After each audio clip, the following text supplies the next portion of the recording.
बोले वृंदावन बिहारी लाल की जय। आचार्य उपेंद्र दीक्षित जी का एक प्रश्न है कि मंदिरों में जितने लोग जाते हैं, प्रतिदिन जो लोग पूजा करते हैं, जो एक दो माला करते हैं, तो क्या गुरुजी सबका उद्धार हो जाएगा? ये प्रश्न है। वास्तव में हमारे भारत में संस्कृत साहित्य से बड़ा विश्व के पास कोई मनोवैज्ञानिक साधन या साधना के विषय के साधन किसी भाषा में इतने नहीं हो सकते हैं। हमारे देश में गीता, 18 पुराण, महाभारत और वेद, स्मृतियाँ, धर्मशास्त्र, ये वास्तव में मनुष्य को देवता बनाने के साधन है। अब ये कोई प्रश्न करेगा ना कि भाई मंदिरों में जितने भी लोग जाते हैं, रोज मंत्र जप करते हैं, पूजा करते हैं, तो क्या सबका भगवान उद्धार कर देंगे? तो ये जो संस्कृत नहीं जानते हैं ना, अपने मन का उत्तर देते हैं, अपने मन का बताएंगे ही नहीं कि भगवान ने क्या कहा है, न ये बताएंगे कि कुछ नहीं, बस संत लोग ऐसा कहते, संत का भी नाम नहीं बताते। इसलिए गीता के विषय में कहा गया, गीता के महात्म्य में लिखा है, सर्वोपनिषदो गावा दुग्धा गोपाल नंदन। सभी उपनिषद गाय हैं। जैसे आप गाय का दूध दूहते हैं ना, ऐसी जितनी उपनिषदें हैं वो सब गाय हैं। और दुग्धा गोपाल नंदन, गोपाल नंदन श्री कृष्ण उसको दूध दूहने वाले हैं। पार्थो वत्सा, और बछड़ा छोड़ा जाता है तब गाय दूध उतारती है, तो वास्तव में अर्जुन बछड़ा है। और सुधीर भोक्ता, विद्वान लोग, अच्छी बुद्धि के लोग, अच्छे अंतःकरण अंतरात्मा के लोग ही उपनिषदों के दुग्ध पान कर सकते हैं।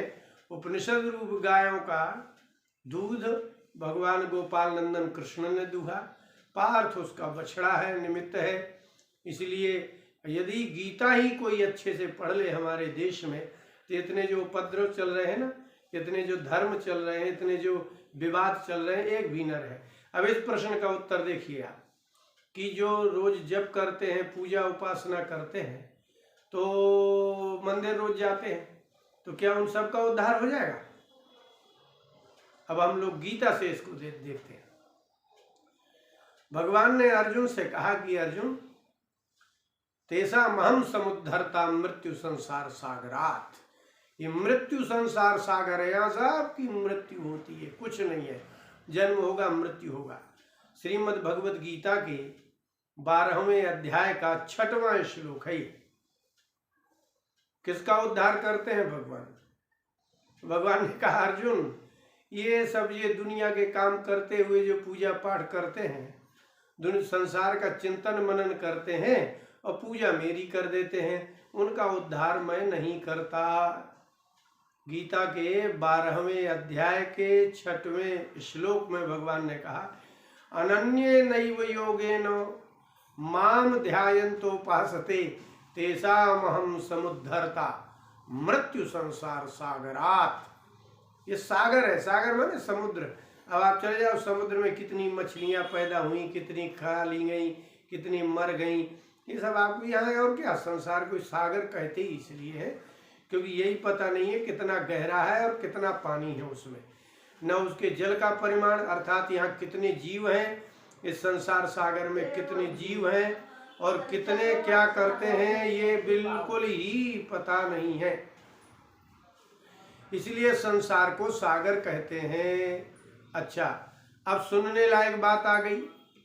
भगवान ने कहा, इस श्लोक को अच्छे से समझिए, अनन्ये नैव योगेन, मंदिर जाने वाले, रोज पूजा करने वाले, जप करने वाले अच्छी प्रकार से इस श्लोक को समझ लें कि भगवान किसका उद्धार करेंगे। अनन्ये नैव योगेन माम ध्यायन्त उपासते। अनन्य माने क्या होता है? अन्य माने होता है दूसरा, ना अन्य इति अनन्य। जैसे पत्नी अपने पति और पुत्र के अतिरिक्त किसी का ध्यान नहीं रखती है, जैसे पति अच्छा पति अपने पत्नी और पुत्रों के प्रति कर्तव्य के अतिरिक्त किसी का ध्यान नहीं रखते हैं, जैसे पुत्र अपने माता पिता के अतिरिक्त किसी अन्य के माता पिता का ध्यान नहीं रखते हैं, इसका नाम है अनन्य योग, अन्य योग नहीं। भगवान ने कहा कि अर्जुन ध्यान रहे, अनन्य नैव योगेन, अनन्येन एव, उसमें भी एव लगा है, ही माने बस और कोई नहीं।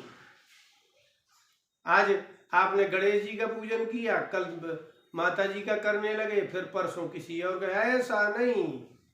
कितना भी संसार में दुख आ जाए, जैसे पांडव अनन्य थे, इतने आपत्ति आने पर, अभिमन्यु आदि के मरने पर भी और सब कुछ होने पर भी पांडवों ने भगवान कृष्ण का त्याग नहीं किया, और ना ही भगवान कृष्ण के प्रति दोष बुद्धि आई कि भगवान के रहते मुझे इतना दुख प्राप्त हो रहा है, ऐसी बुद्धि नहीं होना चाहिए। ये इसको कहते हैं अनन्य योग। माने कितना भी संसार में दुख प्राप्त हो जाए, यहाँ तक कि घर के भी समाप्त हो जाए, यहाँ तक कि सारी संपत्ति नष्ट हो जाए, एकमात्र आप बचे, सारे संसार का प्रलय हो जाए, सारे संबंधी समाप्त हो जाए, सारी संपत्ति नष्ट हो जाए, तो भी भगवान के प्रति मेरे भगवान ही हैं, इसका नाम है अनन्य योग। तो उन्होंने कहा कि अनन्य नैव योगेन, हे अर्जुन, जो अनन्य योग से मेरा ध्याय माम ध्यायन्तः, मेरा ही ध्यान कर रहे हैं, और माम उपासते, कोई कैसा भी देवता हो, कहे कि वो पुत्र देगा, कोई कहे लक्ष्मी देगा, कोई कहे मेरी बीमारी ठीक हो जाएगी, इस तो भी वो न जाए, बीमार बना रहे, चाहे मृत्यु को प्राप्त हो जाए, इसको कहते हैं माम ध्यायन्त। अनन्य योग, मात्र एकमात्र मेरा ही ध्यान करता हो, मेरी ही उपासना करता हो, तो तेषाम अहम समुद्धरता। भगवान कहते तेषाम, अनन्य योग अनन्य निष्ठा से मेरे प्रति जो मेरा ध्यान करते हैं, उनका मैं समुद्धरता, उद्धार करता हूं। किससे उद्धार होना है? आपका उद्धार किससे होना है? दरिद्रता से उद्धार नहीं। दरिद्रता से उद्धार तो कोई धनवान कर देगा, आप उसकी सेवा करो, पैसा दे देगा। दरिद्रता से उद्धार तो धनवान भी कर देता है। आपके रोग से उद्धार औषधि कर देती है, डॉक्टर वैद्य कर देते हैं। यदि कपड़ा नहीं है तो लोग कपड़ा दे देंगे, रोटी नहीं है तो लोग रोटी दे देंगे, मकान नहीं है तो सरकार दे देगी। ये उद्धार भगवान नहीं करते। ये तो फिर तुमको वही दुर्दशा होनी है। एक वस्तु यहाँ प्राप्त होगी, कुछ दिन बाद वो खत्म हो जाएगी, फिर नष्ट हो जाएगी, फिर रोने लगोगे, फिर पैसा चाहिए, फिर मकान चाहिए, फिर निरोगता चाहिए, तो आप बार बार रोगी होंगे, बार बार दरिद्र होंगे, बार बार आप दुखी होंगे। दुख से उद्धार करने के लिए भगवान नहीं कह रहे। मृत्यु संसार सागरात, संसार में जब भी आप जन्म लेंगे तो आपकी मृत्यु होगी। ये मृत्यु संसार सागर है। जन्म संसार सागर, बिना जन्म के तो मृत्यु होती नहीं ना। इसलिए मृत्यु कह देने का तात्पर्य यही है कि जिसका जन्म होगा उसकी मृत्यु होगी। ये सारा संसार मृत्यु संसार सागर है। यहाँ कोई ऐसी वस्तु, कोई ऐसा कीड़ा मकोड़ा, कोई ऐसा व्यक्ति नहीं है जो इस संसार में मरता ना हो। मरने का मतलब है मृग प्राण त्यागी, धातु है संस्कृत में। मृत्यु शब्द का अर्थ होता है प्राण त्याग। जो भी शरीरधारी होते हैं उनके प्राण होता है, और जिनके प्राण होता है इसलिए उनको प्राणी कहते हैं। जैसे जिसके धन होता है उसको धनी कहते हैं, तो जिनके प्राण होते हैं उनको प्राणी कहते हैं। इसलिए मनुष्य एक प्राणी ही तो है, क्योंकि उसके भी प्राण रहते हैं।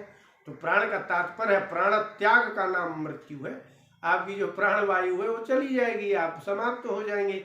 इसलिए भगवान ने कहा अर्जुन मैं सबका उद्धार नहीं करता।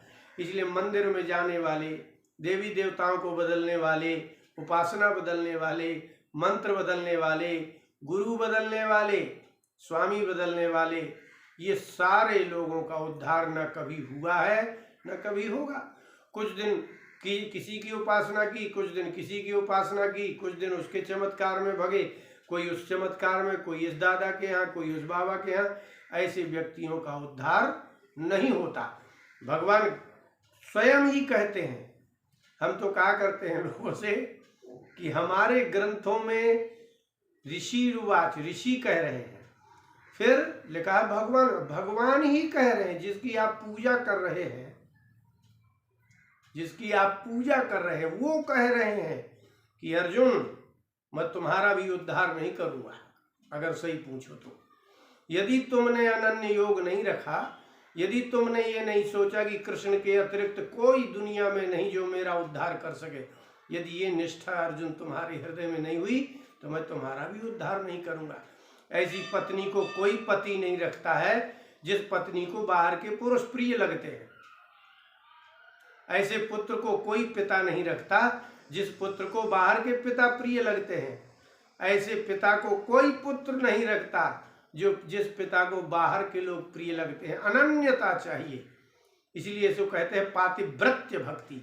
जैसे पतिव्रता स्त्री को, एक स्त्री को अपना पति चाहे रोगी हो, चाहे कम कमाता हो, कम सुंदर हो, वृद्ध हो, जैसा भी हो, उसके अतिरिक्त उसको संसार में कोई सुख नहीं दे सकता, कोई रख नहीं सकता। इसी प्रकार से अनन्य योग इसको कहते हैं। इसलिए भगवान ने कहा अर्जुन, पूजा उपासना भक्ति करना एक नियम में करना, पूजा इत्यादि, ये तो सिर्फ मात्र इतने के लिए है कि वो करे और करते करते उसको बढ़ाए। जैसे आप धन बढ़ाते हैं ना, ऐसे धन की वृद्धि की कामना करते हैं, ऐसे भक्ति की वृद्धि करना चाहिए, मंत्र जप की वृद्धि करना चाहिए, ध्यान की। इसलिए भगवान ने शब्द लिखा माम ध्यायन्तः,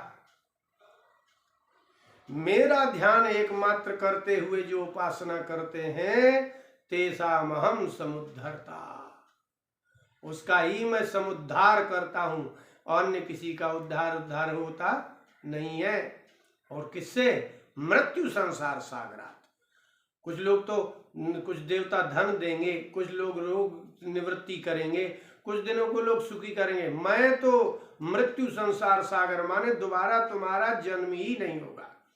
जब शरीर की ही प्राप्ति नहीं होगी तो आपकी किसी प्रकार की उपाधि व्याधि आदि कुछ होगा ही नहीं। जब तक शरीर प्राप्त होता रहेगा, जन्म होता रहेगा, तब तक आपको दुख मिलेंगे, तब तक उद्वेग मिलेगा, तब तक आपको समस्याएं रहेंगी। शरीर ही नहीं मिलेगा, मृत्यु जन्म के संसार सागर से मैं उनका उद्धार कर देता हूँ। इसलिए थोड़े पैसे से घर गृहस्थी नहीं चलती। ऐसे ही थोड़े भजन से, थोड़ी पूजा से, थोड़ी उपासना से, कभी थोड़े ध्यान से भगवान उद्धार नहीं करेंगे। अपना उद्धार कराने के लिए भगवान में ही अनन्य निष्ठा होनी चाहिए। चाहे सब नष्ट हो जाए, चाहे सब कुछ, यहाँ तक कि शरीर भी चला जाए, तो भी भगवान के प्रति ही रहना चाहिए। इसी का नाम है अनन्य योग। अन्य योग नहीं होना चाहिए। इसलिए संसार की वस्तुओं को तो कोई भी देवता दे सकता है। रावण और कुंभकर्ण आदि को ब्रह्मा जी ने वरदान दे दिया तो क्या बुद्धि ठीक हो गई क्या? रावण ने 10 बार सिर काट करके शंकर जी को चढ़ा दिए तो क्या उसकी बुद्धि ठीक हो गई क्या? बृकासुर ने सीधे सीधे भगवान शिव जी से वरदान मांग लिया कि जिसके सिर पर हाथ रख दे भस्म हो जाए, तो क्या बृकासुर की बुद्धि ठीक हो गई क्या, जिसको आप भस्मासुर कहते हैं? इसलिए तपस्या, जप, तप, वरदान, ये तो असुरों और राक्षसों, दैत्यों को भी प्राप्त हुआ है, लेकिन बुद्धि ठीक नहीं हुई। उनको भगवत बुद्धि तो प्राप्त नहीं हुई ना। इसलिए भगवत बुद्धि तो अनन्य योग से, शुद्ध अंतःकरण से, सात्विक वृत्ति से प्राप्त होती है। और जो सात्विक वृत्ति से निरंतर भगवत भक्ति करते हैं, वृद्धि करते रहते हैं, उन्हीं का उद्धार होता है। अन्यथा उद्धार नहीं होगा। काम चलाओ, पूजा पाठ चलता रहेगा। बोले वृंदावन बिहारी लाल की।